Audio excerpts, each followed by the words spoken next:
அளவுக்கு மிஞ்சினால் அமிர்தமும் நஞ்சு அப்படின்னு சொல்லுவாங்க. அது உண்மைதான். ஒருத்தருக்கு அளவுக்கு மீறிய புகழ் வந்துட்டுதுன்னு வச்சுங்க, அது கூட ஆபத்தாக போயிடுறது உண்டு. பழங்காலத்துல எல்லாம் கிரேக்க தேசத்தில் ஒரு பழக்கம் உண்டாம். அதாவது யாராவது ஒருத்தரை நாடு கடத்தணும்னா அதுக்கு ஒரு வழி உண்டு. அதாவது ஒருத்தரை நாடு கடத்தணும்னு மக்கள் விரும்புகிறாங்கன்னு வச்சுங்களேன், அவர் பேரை ஒரு மண்பாண்ட ஓட்டுச்சில்லில் எழுதி அதை ஒரு குறிப்பிட்ட பொது இடத்துல போட்டுற வேண்டியது, அவ்வளவுதான். இது மாதிரி பல பேர் போட்டுக்கிட்டே இருப்பாங்க. எல்லாம் அப்படியே குவிஞ்சு போயிடும். அந்த ஓட்டாஞ்சில்லு குவியலில் யாருடைய பேர் அதிகமாக இருக்குதோ அந்த நபரை ஒரு 10 ஆண்டுகள் நாடு கடத்தி விடுவாங்க. இது அந்த ஊர் வழக்கமாக. ஒரு நாள் அந்த குவியலுக்கு பக்கத்தில் ஒரு ஆள் நின்றுக்கிட்டு இருக்கிறான். அவன் கையில் ஒரு ஓட்டாஞ்சில்லு வச்சுருக்கிறான். அதில் யாரோட பேரையோ எழுதணும், எழுதி அந்த இடத்துல போடணுங்கிறது அவன் ஆசை. ஆனால் அவன் படிக்காதவன், அதனால் எழுத தெரியல. யாராவது அந்த வழியாக வர்றாங்களான்னு பார்த்துக்கிட்டே நின்றுக்கிட்டு இருந்தான். ஒரு பெரியவர் வந்துக்கிட்டு இருந்தார். அவர்கிட்ட ஓடினான். கையில் இருந்த மண்பாண்ட சில்லை கொடுத்தான். ஐயா, இதில் ஒரு பேர் எழுதி கொடுங்களேன்னா. அந்த பெரியவர் அதை வாங்கி கையில் வச்சுக்கிட்டு, என்ன பேர் எழுதணும் சொல்லு அப்படின்னா. இவன் சொன்னான், அரிஸ்டைடிஸ் அப்படின்னு எழுதுங்க அப்படின்னா. இதை கேட்டதும் அந்த பெரியவருக்கு அதிர்ச்சி. ஏன்னா அவர் தான் அரிஸ்டைடிஸ், தத்துவ மேதை அரிஸ்டைடிஸ் அவர். இருந்தாலும் நான் தான் அதுங்கிறத காட்டிக்காமல் அந்த ஆளுக்கிட்ட கேட்டார். அது சரிப்பா, அரிஸ்டைடிஸுங்கிற பேரை எழுத சொல்கிற, அவர் உனக்கு என்ன கெடுதல் பண்ணார்? அவர் பேரை இதில் எழுத சொல்கிறியே அப்படின்னு கேட்டிருக்கார். அதுக்கு இவன் சொன்னானா, அவர் எனக்கு எந்த கெடுதலும் பண்ணலை, அவரை நான் பார்த்தது கூட இல்லை அப்படின்ட்டுருக்கான். அப்புறம் எதுக்காக அவரை நாடு கடத்தணும்னு நீ ஆசைப்படுற அப்படின்னு கேட்டிருக்கார். இப்போ அந்த ஆள் சொல்கிறான், அரிஸ்டைடஸை பற்றி எல்லாரும் பேசுகிறாங்க, அவர் ரொம்ப நல்லவர், அவர் ஒரு பெரிய அறிவாளிங்கிறாங்க, அவர் ஒரு பெரிய வள்ளல், பேரறிஞர், இப்படி எல்லாரும் சொல்கிறத கேட்டு கேட்டு எனக்கு ரொம்ப அலுத்து போயிட்டுது, அதனால தான் வெறுப்பாயிட்டேன் அப்படின்னு நானும். இதிலேருந்து என்ன தெரியுது? நாம் நல்லவனாக இருக்கிறதுல ஒன்றும் இடைஞ்சல் இல்லை. ஆனால் நம்மளை நல்லவன் நல்லவன் எல்லாரும் சொல்ல ஆரம்பிச்சிட்டாங்கன்னு வச்சுக்கோங்க, அப்போ இடைஞ்சல் ஆரம்பம்னு அர்த்தம். எதுவுமே அளவுக்கு மிஞ்சி போகாமல் பார்த்துக்க வேண்டியது ரொம்ப அவசியம். அளவுக்கு அதிகமாக ஆசைப்படாதவங்களில் ஆப்ரஹாம் லிங்கனும் ஒருத்தரான். அவர் ஒரு தடவை தன்னுடைய நண்பர்கள்கிட்ட பேசிக்கிட்டு இருந்தாராம். ஒருத்தர் கேட்டிருக்கார், ஒரு மனுஷனுக்கு கால்கள் எவ்வளோ உயரம் இருக்கணும் அப்படின்னு கேட்டாராம். இதுக்கு ஆப்ரஹாம் லிங்கன் சொன்னாராம், அது என்ன, இடுப்புலேருந்து தரையை தொடுற அளவுக்கு உயரம் இருந்தால் போதும் அப்படின்னாராம். ஒரு ஜென் துறவி, அவருக்கு ரொம்ப வயசாகிட்டுது, கடைசி காலம். நண்பர்களெல்லாம் கூப்பிட்டார்.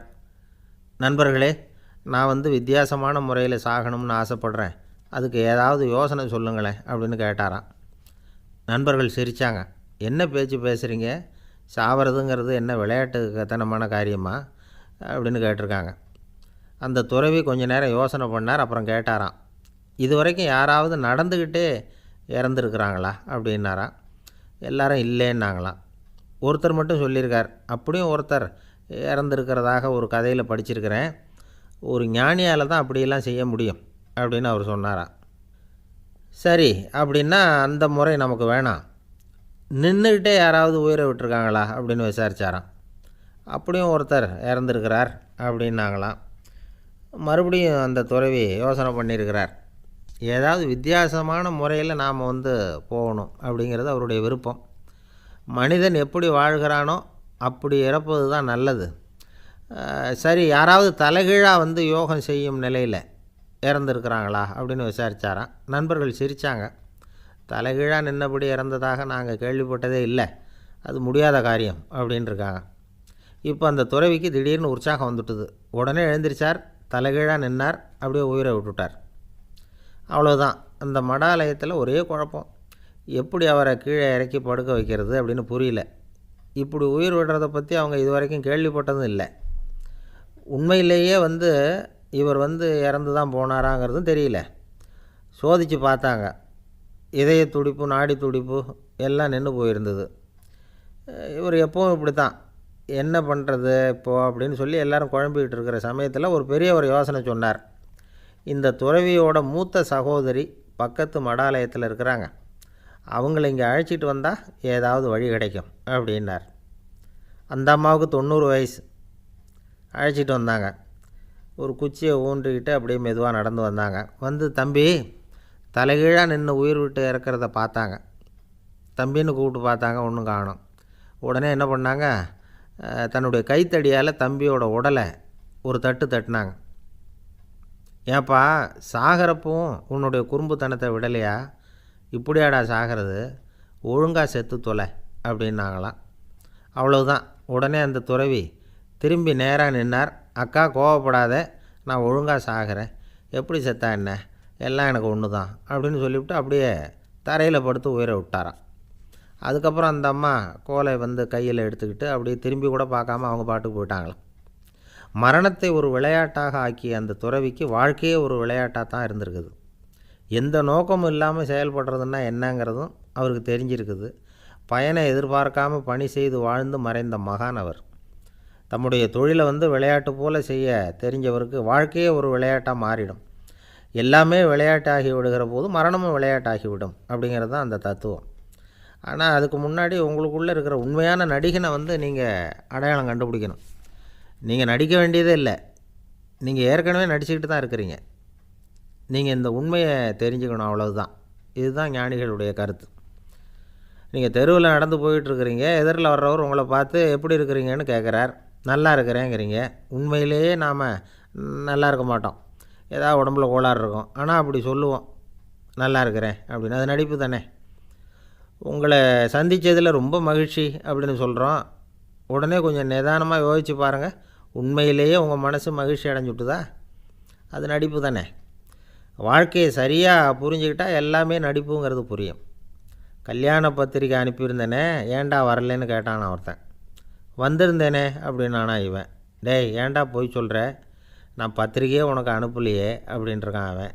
அதுக்கு இவன் சொன்னானா, பத்திரிக்கை அனுப்புனேன்னு நீ போய் சொல்கிறப்போ கல்யாணத்துக்கு வந்தேன்னு நான் போய் சொல்லக்கூடாதா அப்படின்னானா. ஒரு பெரிய பியானோ கலைஞர் வியன்னாவில் இருந்தார். ரொம்ப புகழ்பெற்ற இசை கலைஞர் அவர். இங்கிலாந்து மகாராணி விக்டோரியா அவருடைய சங்கீதத்தை கேட்கணும்னு ஆசைப்பட்டாங்க. அவரை அரண்மனைக்கு கூப்பிட்டாங்களாம். பியானோ வாசிக்க சொல்லி கேட்டாங்களாம். இவரும் ரொம்ப பிரமாதமாக வாய்ச்சி காட்டியிருக்கார். உடனே பாராட்டி பரிசுகள்லாம் கொடுத்து அனுப்புனாங்களாம். அந்த இசையை கேட்குறதுல அரசிக்கு ரொம்பவும் ஆர்வம் உண்டு. அதனால் அதுக்கப்புறமும் அந்த கலைஞர் அடிக்கடி அரண்மனைக்கு வர வேண்டிய அவசியம் ஏற்பட்டது. ஏன்னா அரசி கூப்பிட ஆரம்பித்தாங்க. இவர் போகணும், அங்கே இசை நிகழ்ச்சி நடத்தணும். இவர் அங்கே பாடி வாசிக்கிறது உண்டு. ஒரு தடவை வந்து மகாராணி அவரை பார்த்து, உங்கள் நாட்டு தேசிய கீதம் பாடுங்களேன் அப்படின்னு கேட்டாங்களாம். உடனே அவர் தன்னுடைய நாடான ஆஸ்திரியாவின் தேசிய கீதத்தை பாடியிருக்கிறார். அவர் பாட ஆரம்பித்த உடனே மகாராணி எழுந்திரிச்சு நின்னாங்களாம்.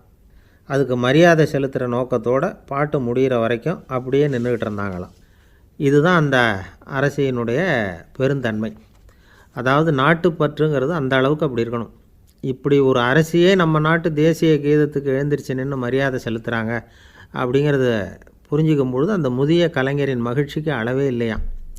அதுக்கப்புறம் அந்த பியானோ கலைஞர் ஒரு நாள் தன்னுடைய நண்பர் ஒருத்தர்கிட்ட பேசிக்கிட்டு இருந்தாராம். அப்போ சொன்னாராம், மகாராணியார் வந்து எனக்கு எவ்வளவோ பரிசுகள்லாம் கொடுத்துருக்குறாங்க.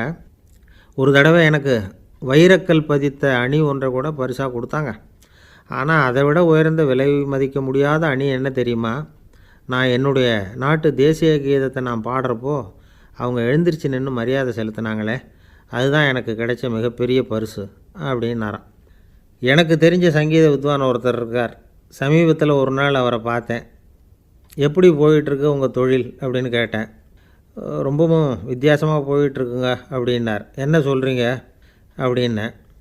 முன்னாடியெல்லாம் நான் பாடினா எதிரில் இருக்கிறவங்க தான் எழுந்திரிச்சு போயிட்டு இருந்தாங்க. இப்போ எப்படின்னா நான் பாட ஆரம்பிச்சுட்டா உடனே பக்கவாத்தியக்காரனே எழுந்திரிச்சு போயிடுறான் அப்படின்னார் ரொம்ப வேதனையோட. ஒரே ஒரு ஊரில் ஒரு ராஜா இருந்தார். அவர் பேரில் மக்களுக்கு ரொம்ப மரியாதை. அவ்வளவு நல்லா ஆட்சி புரிஞ்சிக்கிட்டு வந்தார். அவருக்கு வயசாகிட்டுது. அதனால் ஒரு நாள் அமைச்சரை கூப்பிட்டார். இதை பாருங்கள், எனக்கு வயசாகிட்டுது, அதனால் இந்த அரச பொறுப்பையெல்லாம் நீங்கள் ஏற்றுக்குங்க அப்படின்னார். அதுக்கப்புறம் ராணியை கூப்பிட்டார். வா, நாம் இனிமேல் இங்கே இருக்க வேணாம், காட்டுக்கு போய் தவம் பண்ணலாம் அப்படின்னு கூப்பிட்டார். இந்த செய்தி மக்களுக்கு அறிவிக்கப்பட்டது. மக்கள் உடனே கூட்டம் கூட்டமாக அரண்மனைக்கு வர ஆரம்பிச்சிட்டாங்க. மன்னரை போய் பார்க்குறாங்க. அரசே, தாங்கள் வந்து எங்களுக்கு தந்தை மாதிரி. நீங்கள் காட்டுக்கு போயிட்டால் நாங்கள்லாம் இங்கே எப்படி இருக்க முடியும்? எங்களுக்கெல்லாம் எந்த துன்பமும் இல்லாமல் பார்த்துக்கிட்டு வர்றீங்க. இது மாதிரியான ஒரு அரசாட்சி இல்லைன்னா மக்கள் வந்து வாழ்ந்து என்ன பயன் அப்படின்னாங்க. இருந்தாலும் என்ன பண்ணுறது, வயசாயிட்ட காரணத்தினால இந்த முடிவுக்கு வர வேண்டியிருக்குது அப்படின்னாராம் ராஜா. அப்படின்னா நீங்கள் காட்டுக்கு போக வேணாம், நாங்கள் போகிறோம். நாங்கள் அங்கே போய் தவம் பண்ணுறோம், வழிபாடு பண்ணுறோம். கடவுள் வருவார், அவர்கிட்ட வரம் வாங்கிட்டு வந்துடுறோம் அப்படின்னாங்களாம். அப்படி சொல்லிவிட்டு உடனே எல்லோரும் காட்டுக்கு போனாங்க. நாட்டு மக்கள் எல்லாரும் ஒட்டு மொத்தமாக வந்து காட்டில் உட்காந்துக்கிட்டு தவம் பண்ணுறதை பார்த்தார் கடவுள். உடனே புறப்பட்டு வந்தார். எல்லோரும் இப்படி வந்து உட்காந்துருக்குறீங்களே, என்ன வேணும் உங்களுக்கு அப்படின்னு கேட்டார். உடனே மக்கள் எல்லாரும் ஒரு குரலில் சொன்னாங்க, சுவாமி, எங்கள் மன்னன் ரொம்ப நாளைக்கு நல்லபடியாக இருக்கணும். அவர் வந்து மகிழ்ச்சியாகவும் உடல் நலத்தோடும் இருந்தால் தான் நாங்கள் அமைதியாக வாழ முடியும் அப்படின்னாங்க. சரி, அதுக்கு என்ன செய்யணும் அப்படின்னார் ஆண்டவன். எங்கள் மன்னருக்கு இன்னும் ஒரு 100 வருஷம் ஆயுளை கொடுங்க அப்படின்னாங்க. அவ்வளவு தானே, சரி அப்படியே ஆகட்டும் அப்படின்னு சொல்லிவிட்டு ஆண்டவன் போயிட்டார். மக்கள் மகிழ்ச்சியோடு திரும்பி வந்தாங்க. மன்னா, கடவுள் வரம் கொடுத்துட்டார், நீங்கள் 100 வருஷம் வாழ போகிறீங்க அப்படின்னாங்க. இதை கேட்டதும் ராணி ராஜாவை வணங்கி நான் தவம் செய்ய போகிறேன் அப்படின்னு புறப்பட்டாங்க. உடனே மக்கள் என்ன நினச்சாங்க தெரியுமா, ஐயோ, நாம் ராஜாவுக்கு மட்டும்தானே நீண்ட ஆயுள் வேணும்னு வரம் வாங்கினோம், ராணிக்கு வாங்கலையே, அதுதான் கோபத்தில் புறப்பட்டாங்க போல இருக்குது அப்படின்னு நினச்சி வருத்தப்பட்டாங்க. ஆனால் ராணி நினச்சது அது இல்லை. ராணி போய் தவம் பண்ணாங்க, கடவுள் காட்சி கொடுத்தார். இவங்க கேட்குறாங்க, சுவாமி, ராஜாவுக்கு மட்டும் 100 வருஷம் ஆயுள்னு வரம் கொடுத்துட்டீங்க, அப்படின்னா குடிமக்களும் 100 வருஷம் இருக்கணும். இப்படிப்பட்ட குடிமக்கள் இல்லைன்னா அப்படிப்பட்ட அரசன் இருந்து என்ன பிரயோஜனம் அப்படின்னாங்களாம். ஆண்டவன் பார்த்தார், சரி அவங்களும் 100 வருஷம் வாழ்வாங்க, அது மட்டும் இல்லை, நீயும் 100 ஆண்டு காலம் வாழ வரமளிக்கிறேன் அப்படின்னு சொல்லிவிட்டு மறைஞ்சிட்டார். இதில் ஆண்டவன் வர்றதும் மறையிறதும் முக்கியம் இல்லை. இதில் கவனிக்க வேண்டியது ஆள்கிறவனின் விசால மனம், குடிமக்களின் விசால மனம், ஆள்கிறவன் மனைவியினுடைய விசால மனம். இப்படி ஒரு நாடு இருந்துட்டுதுன்னா எப்படி இருக்கும் வாழ்க்கை நினச்சி பாருங்கள். அதனால தான் பெரியவங்கள்லாம் சொல்கிறாங்க, இதய வாசல் திறந்தே இருக்கணும், இதயத்தின் கதவுகளை மூடாதீங்க அப்படின்னு சொல்லுவாங்க. என்கிட்ட ஒருத்தர் சொன்னார், என்னுடைய இதய வாசல் எப்போவும் திறந்தே தான் இருக்குதுன்னார். எதனால் அப்படி சொல்கிறீங்க அப்படின்னு கேட்டோம். டாக்டரே சொல்லிவிட்டார், என்னுடைய இதயத்தில் ஒரு ஓட்டை இருக்குது அப்படின்னு, வால்வு சரியில்லையா அப்படிங்கிறார். காசி மாநகரத்தை பிரம்மதத்தன் அப்படிங்கிற ராஜா ஆட்சி பண்ணிட்டு வந்தார். அவர் ஒவ்வொரு வருஷமும் ஒரு திருவிழா நடத்துறது வழக்கம். எல்லா தேசத்திலிருந்தும் எல்லா வகையான ஜனங்களும் அதில் வந்து கலந்துக்குவாங்க. ஒரு சமயம் அது மாதிரி விழா நடந்துக்கிட்டு இருந்தது. வைகுண்டத்திலேருந்து தேவலோகத்திலேருந்து நிறைய தேவகுமாரர்கள்லாம் காசி நகருக்கு அப்போது வந்திருந்தாங்க. அதில் முக்கியமாக ஒரு 4 தேவகுமாரர்கள், அந்த 4 பேரையும் சுற்றி ஏகப்பட்ட கூட்டம். அப்படி என்ன விசேஷம் அவங்கக்கிட்ட அப்படின்னா, மற்றவங்கள விட அவங்க முகம் அழகாக இருந்ததா அப்படி பார்த்தா அப்படியும் இல்லை. அவங்க அணிஞ்சிருந்த மலர் மாலைகள் தான் அதுக்கு காரணமாக. அந்த மலர்கள்லேருந்து அப்படி ஒரு அபூர்வமான நறுமணம், இதுக்கு முன்னாடி இப்படி ஒரு நறுமணத்தை அந்த ஊர் ஜனங்க அனுபவித்ததே இல்லை. அதுதான் அந்த 4 பேரையும் சுற்றி கூட்டம். எல்லோரும் கேள்வி கேட்க ஆரம்பித்தாங்க. உடனே அந்த 4 தேவகுமாரர்களும் எல்லாருக்கும் தெரியும்படியாக வானத்தில் எழும்பி கொஞ்சம் உயரமாக நின்றுக்கிட்டாங்க. கீழே நின்றுக்கிட்டு இருந்த அரசன்லேருந்து ஆண்டி வரைக்கும் ஒருத்தர் பாக்கி இல்லாமல் ஒரே குரலில் எல்லாரும் அவங்கள பார்த்து, எங்களுக்கும் இது மாதிரி மாலையை போட்டுக்கணும்னு ஆசையாக இருக்குது, அதுக்கு நீங்கள் தான் அருள் பண்ணணும் அப்படின்னு கேட்டுக்கிட்டாங்க. மாலை போட்டுக்கிறதுனா எல்லாருக்கும் ஆசையாக தானே இருக்கும். அந்த 4 தேவகுமாரர்களில் ஒருத்தர் புத்தர் பிரான். அவர் சொன்னார், பூலோகவாசிகளே, நான் சொல்கிறத கொஞ்சம் பொறுமையாக கேளுங்க. கக்காரு அப்படிங்கிற கற்பக விருட்சத்தின் மலர்களால் தொடுக்கப்பட்டது இந்த மாலை. இதுக்கு நிறைய சக்தி உண்டு, எந்த காலமும் இது வாடாது, வாசனையும் குறையாது. ஆனால் இதை அணிந்து கொள்கிறதுக்கு சில தகுதிகள் தேவை அப்படின்னார். என்ன தகுதி அது சொல்லுங்களேன் அப்படின்னு ஏக காலத்தில் எல்லாரும் சத்தம் போட்டாங்க. தீய இயல்புகள் உள்ளவங்க, இழிந்த சிந்தனை, இழிந்த செயல் உள்ளவங்க இந்த மாலையை அணிய முடியாது அப்படின்னார். அவ்வளோதான். கூட்டத்தில் சத்தம் போட்டவங்கள்லாம் மெதுவாக அப்படி அடங்க ஆரம்பிச்சிட்டாங்க. இன்னொரு தேவகுமாரன் சொன்னார், அடுத்தவங்க பொருளை அபகரிக்காதவன், அடுத்தவங்களுக்கு கெடுதல் பண்ணக்கூடிய பொய் பேசாதவன், பேராசையினால் கெட்ட வழியில் பொருள் ஈட்ட நினைக்காதவன், இந்த மாலையை போட்டுக்கலாம் அப்படின்னார். கூட்டத்திலேருந்து யாரும் முன்னுக்கு வரல. ஒரே ஒரு ராஜகுரு மட்டும் கொஞ்சம் முன்னாடி வந்தார். பெரியவர், படித்தவர் அவர். எனக்கு தகுதி இருக்குது அந்த மாலையை போட்டுக்கிறதுக்கு அப்படின்னார். வேறு ஒன்றும் இல்லை, பொய் சொல்லியாவது அந்த மாலையை வாங்கிக்குவோமே அப்படின்னு முடிவு பண்ணிட்டார் அவர். அவ்வளோதான், மாலையை வாங்கிட்டார். அடுத்த தேவகுமாரன் பேசினார். யாருக்கு திடமான அறிவும் மனமும் இருக்குதோ, யாருக்கு நல்ல காரியங்களில் அசையாத ஈடுபாடு இருக்குதோ, நல்ல அரிய பொருள்களை தனியாக தான் மட்டும் அனுபவிக்க விரும்பாதவர் யாரோ அவர் முன்னாடி வந்து இந்த மாலையை வாங்கிக்கலாம் அப்படின்னார். அந்த தகுதியும் எனக்கு இருக்குன்னார் ராஜகுரு. மாலையை வாங்கி போட்டுக்கிட்டார். இன்னொரு ராஜகுமாரன் பேச ஆரம்பித்தார். அறநெறியில் செல்வம் சேர்க்கணும், ஆடம்பர பொருள்களுக்கு அடிமையாகக்கூடாது, வெற்றி அடைஞ்சாலும் கர்வம் வரக்கூடாது, அப்படிப்பட்டவங்க இந்த மாலையை போட்டுக்கலாம்னார். துணிஞ்சு பொய் சொல்லி அதையும் வாங்கி கழுத்தில் போட்டுக்கிட்டார் இந்த ராஜகுரு. இன்னொரு ராஜகுமாரன் சொன்னார். சான்றோர்களை நிந்திக்காதவங்க, புறம் பேசாதவங்க இந்த மாலையை போட்டுக்கலாம்னார். அதையும் வாங்கி போட்டுக்கிட்டார். திருவிழா முடிஞ்சுது, எல்லோரும் திரும்பி போயிட்டாங்க. மறுநாள் ராஜகுரு 4 மாலைகளையும் போட்டுக்கிட்டு ராஜசபைக்கு வரார். வந்தவர் ரொம்ப அவஸ்தையோடு வர்றார். மாலையெல்லாம் வாடி போயிட்டுது, வாசனை எதுவும் கிடையாது. அது மட்டும் இல்லை, அவருக்கு கடுமையான தலைவலி வேறு வந்துட்டுது. துடிச்சு போயிட்டார். மாலையை கழட்டவும் முடியல. ஜனங்கள்லாம் அவரை பார்த்து சிரிக்க ஆரம்பிச்சிட்டாங்க. என்னத்துக்கு ஆசைப்படணும், ஏன் இப்படி கஷ்டப்படணும் அப்படின்னு. ராஜா பார்த்தார். மறுபடியும் விழாவுக்கு ஏற்பாடு பண்ணினார். தேவகுமாரர்கள்லாம் வந்தாங்க. ராஜகுரு வந்தார். மக்கள் முன்னிலையில் அவங்க காலில் விழுந்தார், மன்னிப்பு கேட்டுக்கிட்டார். இந்த மாலையை போட்டுக்கிற தகுதி எனக்கு இல்லை. தகுதி இல்லாத ஒருத்தன் தகாத தகுதியை பொய் மூலம் பெறணும்னு ஆசைப்படுறாங்களே, அவங்களுக்கெல்லாம் என்னுடைய தண்டனை ஒரு எச்சரிக்கையாக இருக்கட்டும்னார். அதுக்கப்புறம் தேவகுமாரர்கள் அவர் கழுத்தில் இருக்கிற மாலையை கழட்டினாங்களாம். அந்த மாலைகளும் பழையபடி மனம் கொடுக்க ஆரம்பிச்சுட்டு தான். இதிலேருந்து நாம் தெரிஞ்சுக்க வேண்டியது என்னென்னா, நமக்கு தகுதி இல்லாத ஒரு கௌரவம் நம்மக்கிட்ட தானாக வந்தால் கூட அதை தவிர்த்து விடுறது தான் நல்லது. அதுதான் புத்திசாலித்தனம். ஒருத்தர் வந்தார். சார், எங்கள் இலக்கிய மன்ற விழாவுக்கு நீங்கள் தலைமை தாங்கணும்னார். உடனே இவர் சொன்னார், பேச்சாளர், சார், இலக்கியத்தை பற்றி பேசுகிற தகுதி எனக்கு இல்லையே அப்படின்னார். உடனே அவர் கூப்பிட வந்தவர் சொன்னார், அந்த தகுதி உங்களுக்கு இல்லைங்கிறது எங்களுக்கும் தெரியும் சார், அதனால தான் உங்களை தலைமை தாங்க கூப்பிட்றேன் அப்படின்னார். அது சரி, தலைமைன்னா அதுக்கு இவர் என்ன தான் அர்த்தம் பண்ணுறாருன்னு தெரியல. நம்மளில் சில பேர் ரொம்ப தைரியமாக இருப்பாங்க. நாம் கூட சொல்கிறது உண்டு, அந்த ஆளுகிட்ட வர்றதுக்கு எமன் கூட பயப்படுவான் அப்படின்னு சொல்கிறது உண்டு. தைரியசாலிகளை நெருங்கிறதுக்கு எமன் பயப்படுவான் அப்படின்னு சொல்கிறது உண்மை தான். அது பொய் இல்லை. மன வலிமை இருக்குது பாருங்கள், அது மனுஷனை காப்பாற்றும். இது மருத்துவ ரீதியான உண்மை. உடல் கோளாறுகள் மன ஆரோக்கியத்தை பாதிக்கும்.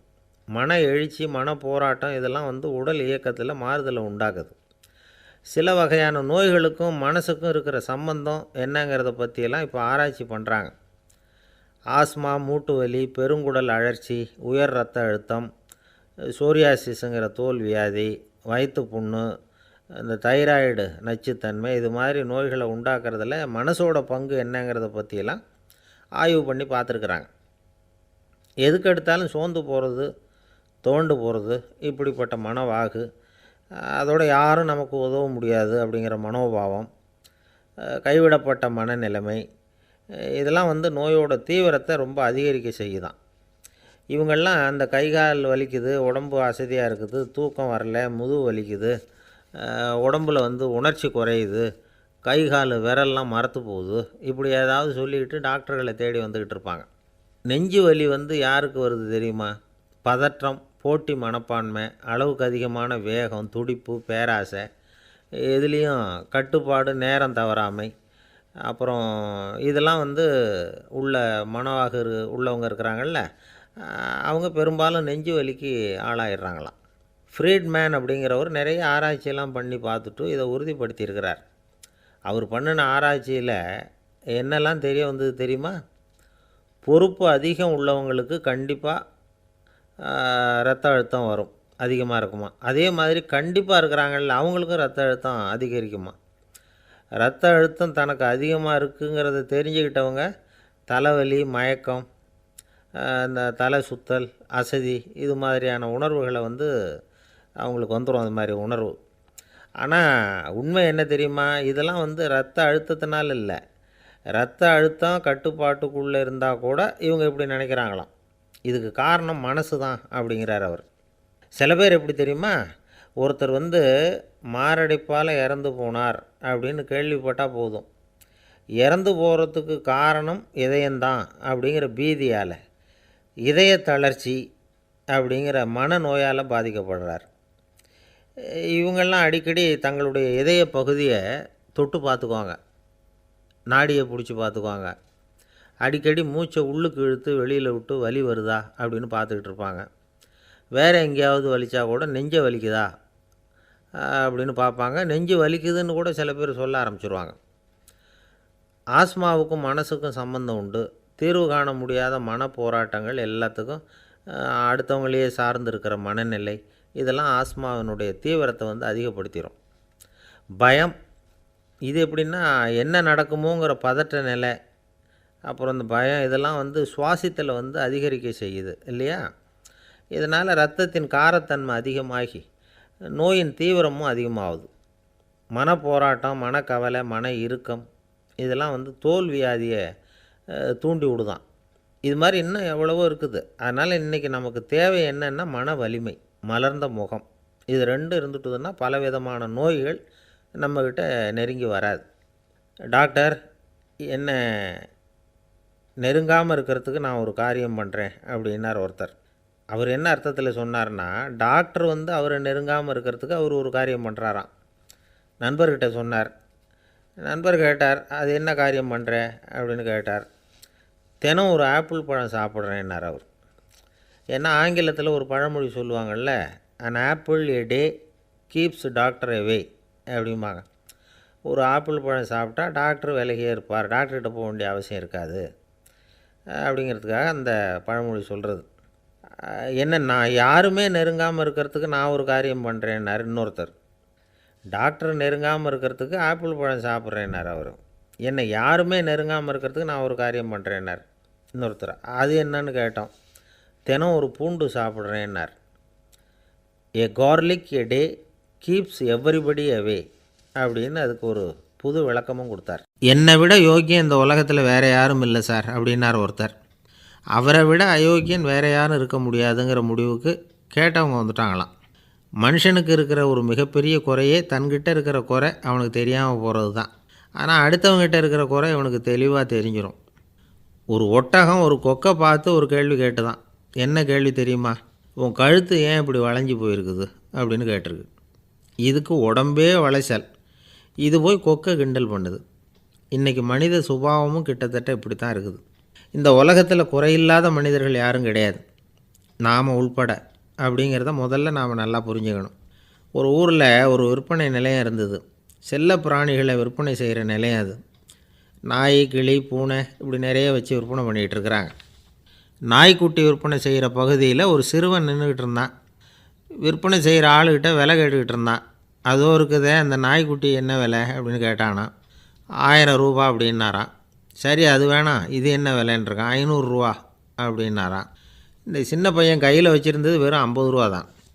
அதனால் இதை விட குறைச்சலாக கிடைக்குமான்னு பார்த்துருக்கான். அந்த கடையில் ஒரு மூலையில் சரியாக கவனிக்கப்படாமல் ஒரு நாய்க்குட்டி படுத்து கிடந்தது. பாவமாக கத்திக்கிட்டு இருந்தது. அதை பார்த்ததுமே இவனுக்கு அது ரொம்ப பிடிச்சி போச்சு.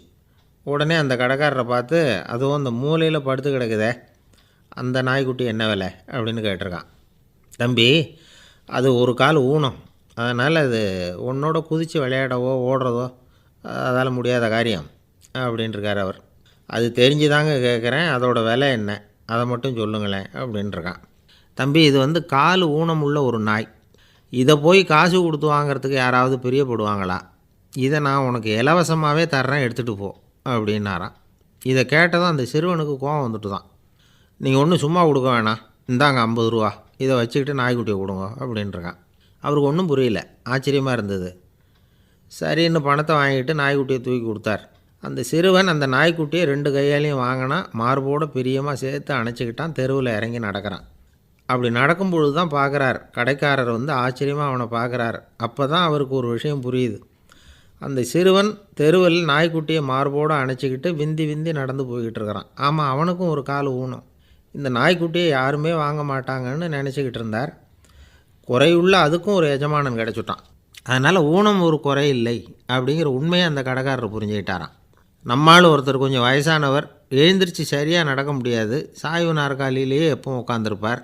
அவர் தனக்கு துணையாக ஒரு நாயை பக்கத்தில் வச்சுருந்தார். அதுவும் ரொம்ப வயசான ஒரு நாய், எழுந்திரிக்கவே சிரமப்படும், நடக்கவும் முடியாது. அவர் பக்கத்திலே இதுவும் சோர்ந்து போய் படுத்து கிடக்கும்.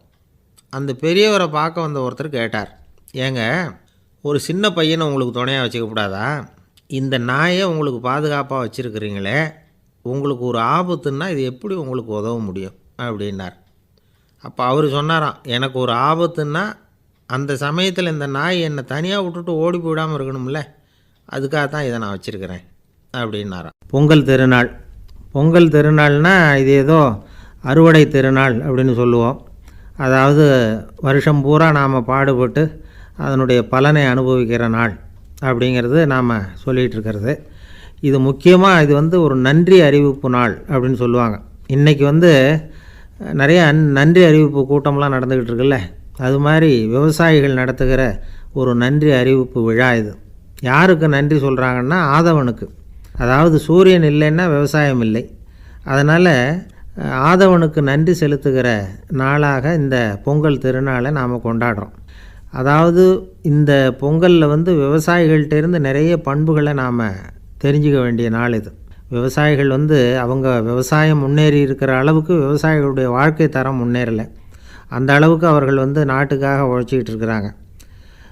அந்த காலத்திலே அதை பற்றி ஒரு கதை சொல்கிறது உண்டு. ஒரு வயசான ஆள் நிலத்தில் ஏறு உழுதுகிட்டு இருந்தாராம்.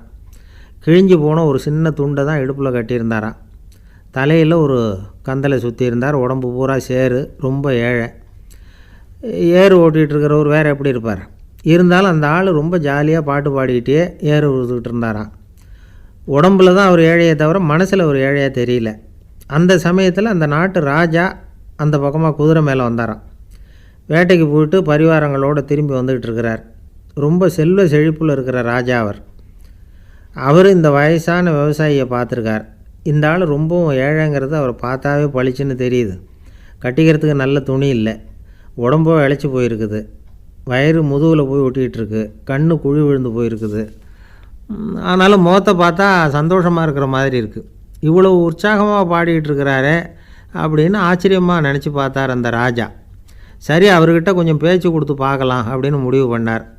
ஐயா பெரியவரே, இப்படி கொஞ்சம் வர முடியுமான்னாராம். பொழுது போகிறதுக்குள்ளே நான் இந்த வயல் பூரா உழவு ஓட்டி ஆகணும், அதனால் பேசுகிறதுக்கு நேரம் இல்லை அப்படின்னாராம் அந்த பெரியவர். என்ன அவ்வளவு அவசரமாக? மீதி இருந்தால் நாளைக்கு உழுதக்கூடாதா? அது சரி, உனக்கு எத்தனை ஏக்கர் நிலம் இருக்குது அப்படின்னு விசாரிச்சிருக்கார் ராஜா. எனக்குன்னு சொந்தமாக உள்ளங்கை அளவு கூட நிலம் கிடையாது. இது எங்கள் முதலாளியோட நிலம். இதை பூராவும் உழுது முடித்தாதான் அவர் கூலி கொடுப்பார். நான் கூலிக்கு உழுதுகிட்டு இருக்கிறேன். உங்ககிட்ட பேசிக்கிட்டு இருந்தால் அவருக்கு துரோகம் பண்ணது மாதிரி ஆகிடும் அப்படின்னாராம். ராஜா குதிரையை விட்டு கீழே இறங்கினார். வரப்பில் நடந்து அந்த பெரியவர்கிட்டே போனாராம். சரி, ஒரு நாள் பூரா உழுதா உனக்கு எவ்வளவு கூலின்னு கேட்டிருக்கார். 8 அணா கூலி கிடைக்கும்னாராம் அவர். இது ரொம்ப காலத்துக்கு முன்னாடி நடந்த ஒரு சம்பவங்கிறதுனால அப்போ 8 அணா கூலிங்கிறது ரொம்ப பெருசு. இருந்தாலும் அதுவும் அந்த ராஜாவுக்கு பெரிய கூலியாக தெரியல. இவ்வளவு தானா, இதை வச்சுக்கிட்டு நீ எப்படி காலம் தள்ளுற அப்படின்னாராம். ஒன்றும் கவலை இல்லை அப்படின்னாராம் அவர்.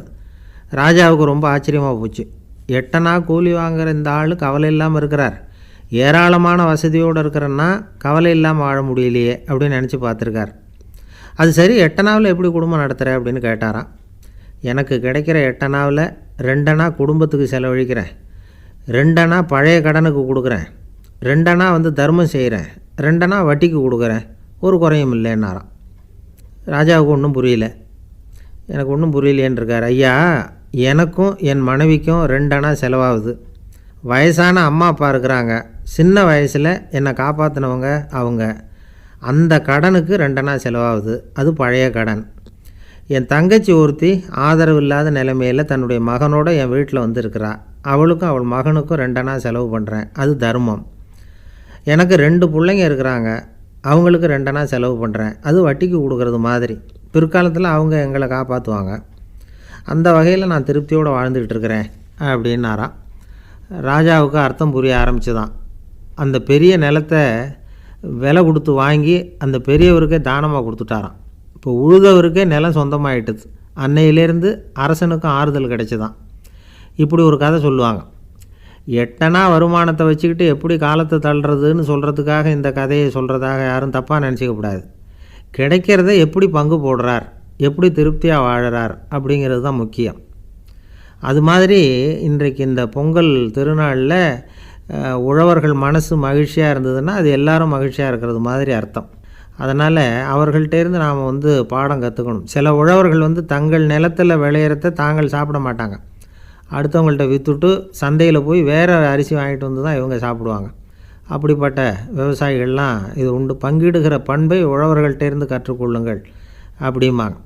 ஒரு ஆள் நிம்மதியாக மகிழ்ச்சியாக இருந்தானா, உங்கள் நிம்மதிக்கும் மகிழ்ச்சிக்கும் என்ன காரணம்னு கேட்டிருக்கார் இன்னொருத்தர்.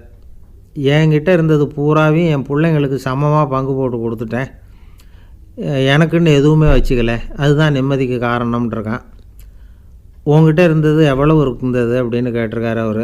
மொத்தமாக ஒரு 50,000 ரூபா இருக்கும் அப்படின்னு இருக்கான். அவ்வளவும் பணமாகவே இருந்ததா அப்படின்னு கேட்டிருக்காங்க அவங்க. இல்லைங்க, அவ்வளவும் கடன், அதை தான் பிரித்து கொடுத்துருக்கேன் பிள்ளைங்கக்கிட்ட அப்படின்னா.